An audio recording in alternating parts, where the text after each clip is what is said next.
भगवान राम ने आखिर क्यों माता सीता को घर से निकाल दिया था जब वो गर्भवती थी।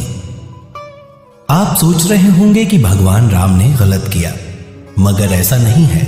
आपको बता दें कि माता सीता के कर्मदंड थे, जिसकी वजह से माता सीता को गर्भावस्था में वनवास जाना पड़ा था।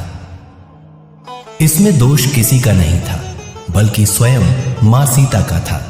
जी हां, पद्म पुराण में लिखा है कि जब माता सीता मात्र 5 वर्ष की थी, तब वो एक दिन अपनी सहेलियों के साथ बगीचे में खेलने गई थी। वहीं एक पेड़ पर तोती बैठी थी, जो अपने तोते को राम कथा सुना रही थी। अयोध्या में राम जन्मे हैं, राम दशरथ के पुत्र हैं, राम का श्रृंगार अति सुंदर है।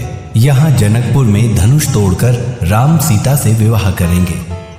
तोती को ये कहानी इसलिए मालूम थी क्योंकि तोती और तोता वाल्मीकि जी के आश्रम में रहा करते थे, जहां रोजाना वाल्मीकि जी अपने शिष्यों को राम कथा सुनाते थे।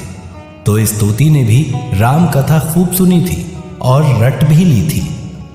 उसके बाद तोती और तोता उड़ते उड़ते जनकपुर बस गए आकर।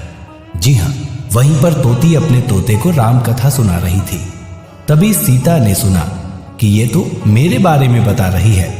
तो मौका देखकर चुपके से माता सीता ने तोती को पकड़ लिया और उसे पिंजरे में कैद कर दिया और बोली कि तुमने बहुत बढ़िया कथा सुनाई है, और सुनाओ।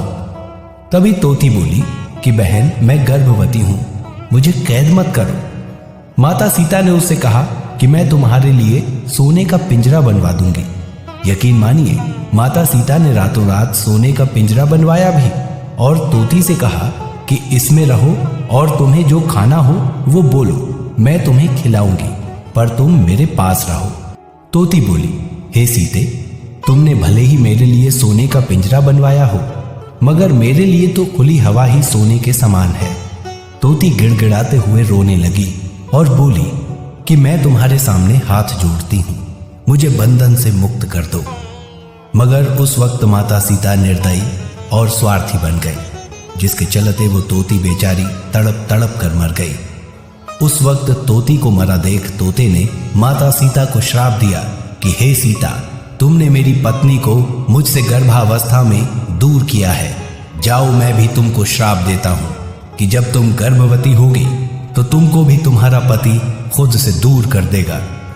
जी हां दोस्तों, ये बात साफ साफ पद्म पुराण में लिखी हुई है कि तोते ने ही माता सीता को श्राप दिया था, जिसका परिणाम ये निकला कि वो ही तोता इस जन्म में धोबी बनकर आया, और आज उसी धोबी के कहने पर राम ने सीता को त्याग दिया।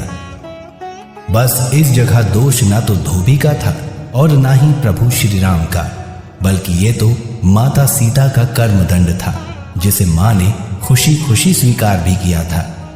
तो दोस्तों, माता सीता से सीखिए कि अपने कर्मों का दंड यहीं भोगना पड़ता है, इसलिए इसे हंसते हंसते स्वीकार कीजिए और भोगिए। जब कर्मों के भोग भोगने से हमारे भगवान नहीं बच पाए, तो हम तो उन्हीं के बनाए हुए इंसान हैं।